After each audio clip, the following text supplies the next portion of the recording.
Ambiguity وہ یہ دیتے ہیں کہ جی قرآن میں آیا ہے یا ایھا الذین آمنوا استعینوا بالصبر والصلاۃ، اے اہل ایمان مدد چاہو صبر اور نماز کے ذریعے. اور یہ پڑھتے آدھی آیتی ہیں، آگے نہیں پڑھتے کیا لکھا ہوا ہے، اور کہتے ہیں اس سے ثابت ہوا کہ صبر اور نماز تو غیر اللہ ہے، تو آپ غیر اللہ سے مدد مانگ سکتے ہیں.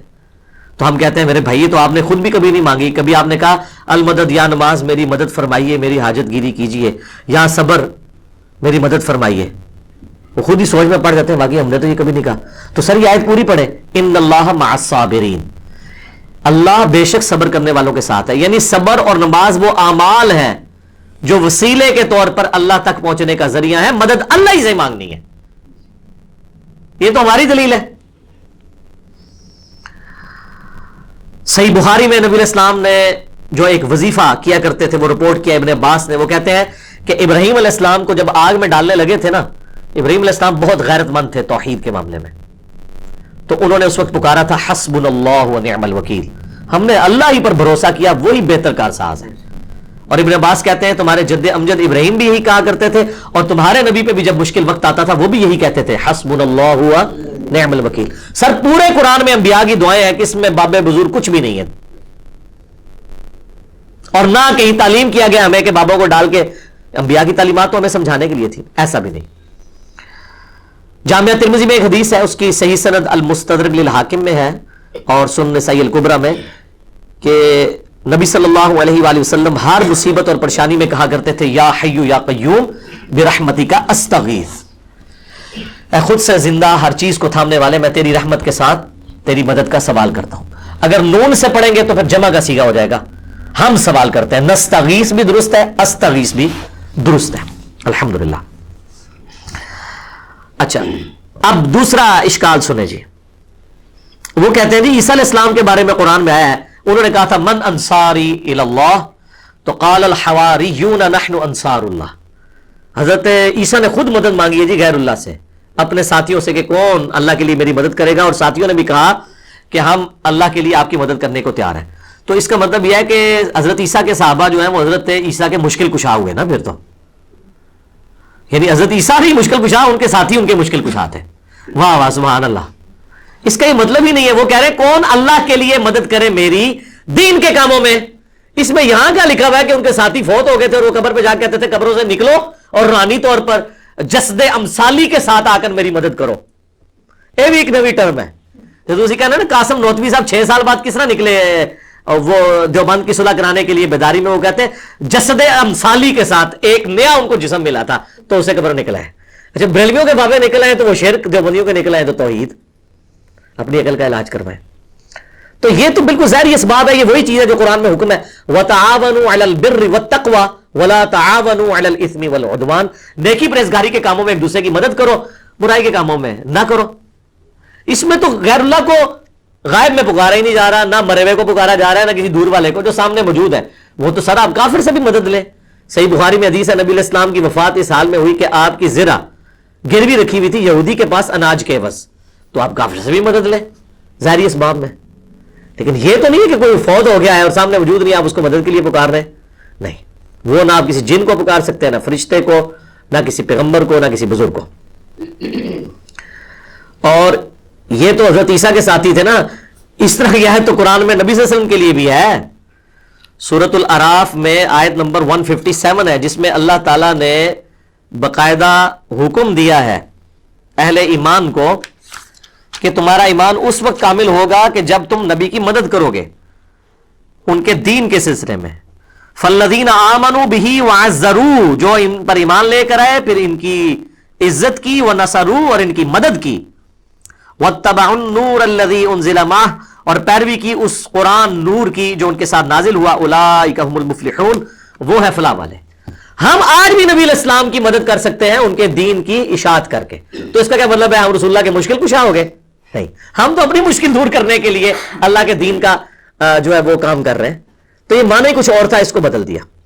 یقین کریں اگر یہ گوروں کو اردو آتی ہو نا تو کس طرح مذاق اڑائے ان کی باتوں کا کہ بات کیا تھی تو بنا انہوں نے کہاں سے کیا دی. تیسرا اشکال وہ کہتے ہیں جی سورۃ المائدہ میں آیا انما ولیکم اللہ ورسولہ والذین آمنوا، بے شک تمہارا پشت پناہ، تمہارا ولی، تمہارا دوست، تمہارا مددگار تو ہے اللہ، اس کا رسول اور اہل ایمان. تو بالکل ہم مانتے ہیں. اس میں یہ کہاں سے ثابت ہو گیا کہ آپ ان کو پکار ہیں؟ اہل ایمان حضور کے ساتھی آپ کے ساتھ، آپ کے مددگار تھے. بالکل ٹھیک ہے. یہ تو نہیں ہوا کہ حضور علیہ السلام نے خیبر کے موقع پر حضرت حمزہ کو پکارا ہو جو فوت ہو چکے ہوئے تھے احد میں کہ آئے میری مدد فرمائے. حضرت علی صاحب نے موجود تھے، ان کو بلایا. تو بالکل دوست بھی ہیں، پشت پناہ بھی ہیں جو اویلیبل ہیں. آج کی ڈیٹ میں صرف اللہ کو مدد کے لیے پکاریں گے، اور اہل ایمان جو آپ کے سامنے موجود ہیں آپ ان کے ساتھ ساتھی ہوں گے. اور اس کو وہ سپورٹیو آیت ہے سورۃ الانفال کی آیت نمبر 62، ڈیسائسو ہے، بالکل واضح ہے. وَإِن يُرِيدُوا أَن يَخْدَعُوكَ، اے نبی اگر آپ کو خطرہ ہونا کہ یہ کافر آپ کے ساتھ دھوکہ کریں گے، فَإِنَّ حَسْبَكَ اللَّهُ، تو بے شک اللہ آپ کے لیے کافی ہے. هُوَ الَّذِي أَيَّدَكَ بِنَصْرِهِ وَبِالْمُؤْمِنِينَ، وہ اللہ ہے جس نے اپنی طرف سے آپ کی مدد کی اور اہل ایمان کے ذریعے بھی آپ کی مدد کی، یعنی صحابہ کے ذریعے آپ کے ہاتھ مضبوط کیے. تو اس کا کوئی مطلب یہ لے گا کہ صحابہ حضور کے مشکل کشا تھے؟ نہیں، دین میں سپورٹیو تھے ظاہری اسباب کے طور پر. پھر اس کے آگے چل کے اللہ تعالیٰ نے کہا کہ ہم نے تو فرشتے بھی نازل کیے مدد کے لیے، لیکن کسی نے فرشتوں کو مدد کے لیے پکارا نہیں ہے ان جنگوں کے اندر. پھر 64 نمبر آیت میں آتا ہے یا ایھا النبی، اے اللہ کے نبی، حسبک اللہ، اللہ آپ کو کافی ہے، ومن اتبعک من المؤمنین، اور جو آپ کی اتباع کرنے والے مومنین ہیں وہ بھی آپ کو کافی ہیں. تو اس کا کیا مطلب ہے حضور جو ہے وہ حسبنا اللہ و نعم الوکیل کی بجائے وہ اپنے صحابہ کا حسبنا پڑھتے تھے؟ نہیں، آپ کے سپورٹیو تھے دین کے حوالے سے. جس طرح آج کی ڈیٹ میں ہم بھی نبی اسلام کے سپورٹیو ہیں، ہم ان کے دین کا کام کر رہے ہیں الحمدللہ. اور اللہ سے امید کرتے ہیں اللہ تعالیٰ ہمیں جنت الفردوس میں اپنے محبوب علیہ السلام کا ساتھ نصیب کرے گا انشاءاللہ. اللہم انا نسألک جنت الفردوس مع النبیین والصدیقین والشہداء والصالحین آمین. چوتھا اشکال، وہ کہتے ہیں قرآن میں ہے سورہ التحریم میں فَإِنَّ اللَّهَ هُوَ مَوْلَاهُ وَجِبْرِيلُ وَصَالِحُ الْمُؤْمِنِينَ، رسول اللہ کا مولا تو ہے اللہ، جبریل اور مومنین اور اس کے بعد فرشتے بھی. اچھا، اس کا مطلب ہے کہ حضور علیہ السلام المدد یا جبرائیل کہتے تھے؟ نہیں، یعنی وہ ان کے پشت پناہ ہیں. جب اللہ تعالیٰ کسی کی ڈیوٹی لگاتا تھا وہ حضور کے ساتھ کام کرتے تھے، آپ کے صحابہ آپ کی خدمت گزاری میں تھے. یہ مطلب ہے، یہ تو نہیں کہ آج کی ڈیٹ میں آپ نے پکارنا ہے. نبی علیہ السلام نے کبھی یا جبرائیل المدد کہا ہے؟ بلکہ قرآن میں سورہ انفال میں ہے کہ اللہ نے اپنے نبی سے وعدہ کیا کہ ہم غزوہ بدر میں احد میں فرشتے نازل کریں گے. تو حضور نے تو فرشتوں کو خود نہیں پکارا، اللہ نے کہا ہم بھیجیں گے. پکارنے والا معاملہ کہیں نہیں ہے مدد کے لیے کسی کو. تو اگر یہی والا معنی لیا جاتا تو صحابہ کرام جو ہے وہ کہہ رہے ہوتے یا امیر حمزہ المدد، کسی نے نہیں کہا، یا جبرائیل المدد کسی نے نہیں کہا، جو سامنے موجود ہے.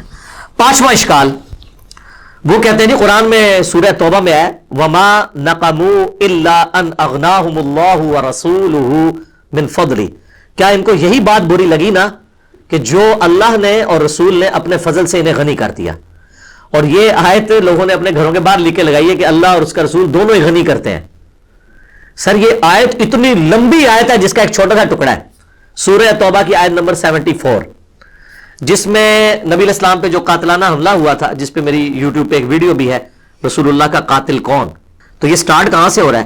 یحلفون باللہ ما قالوا، یہ اللہ کی قسمیں کھاتے ہیں، وَلَقَدْ قَالُوا كَلِمَةَ الْكُفْرِ، حالانکہ وہ کفر کر چکے ہیں، وَكَفَرُوا بَعْدَ إِسْلَامِهِمْ، اور کفر اختیار کیا اسلام کے بعد، وَهَمُّوا بِمَا لَمْ يَنَالُوا، اور انہوں نے وہ ارادہ کیا تھا جس میں کامیاب نہیں ہوئے، یعنی حضور کو شہید کرنے کا تبوک سے واپسی پہ.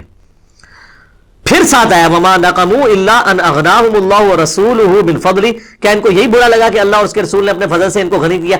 یعنی اللہ کے ٹکڑوں پہ یہ پل رہے ہیں، رسول اللہ ان کو مال غنیمت میں حصہ دیتے ہیں، اس کے اگینسٹ انہوں نے یہ کیا کہ یہ نبی علیہ السلام کی جان کے دشمن بن گئے. اس سے یہ کہاں سے ثابت ہو گیا کہ آپ نے اللہ کے رسول کو مدد کے لیے پکارنا ہے؟ یہ چیز ہی کچھ اور تھی اور انہوں نے کچھ اور بنا دی. کانٹیکسٹ بالکل واضح ہے. اور اس کو سپورٹیو حدیث جو میں نے پچھلی دفعہ بیان کی تھی بخاری اور مسلم دونوں میں، کہ 70 صحابہ کو جب دھوکے سے شہید کرنے لگے تو انہوں نے کیا کہا؟ اے اللہ ہمارے نبی کو ہمارے حال کی خبر کر دینا، ہم اپنے رب سے مل رہے اس حال میں کہ ہم اپنے رب سے راضی، ہمارا رب ہم سے راضی، ہم حضور کے دین پر ثابت قدم ہے، اے اللہ ہمارے نبی تک ہماری یہ خبر پہنچا دینا. اور بخاری کے الفاظ ہیں حضرت جبرائیل نے آ کے خبر دی. انہوں نے یہ بھی نہیں کہا کہ اے جبرائیل آپ خبر پہنچا دیں، یا رسول اللہ انظر حالنا، انہوں نے نہیں کہا، انہوں نے کہا اے اللہ آپ خبر کر دیں. تو اس سے 3 عقیدے میں نے کہا تھا کلیئر ہوئے، علم الغیب، حاضر و ناظر، اور مسئلہ استعانت یعنی غیر اللہ کو پکارنا. تینوں مسئلے جو انہوں نے بنائے ہوئے ہیں غلط طریقے سے، وہ فارغ ہو گئے اس ایک حدیث سے. تو صحابہ تو یہ کرتے تھے, ان کو نہیں پتا تھا یہ قرآن میں آیت ہے وما نقموا الا ان اغناهم اللہ ورسولہ من فضلہ, وہ یہ مطلب نہیں رہتے تھے. لیکن یہ 5 اشکال تو ختم ہوئے جو قرآن سے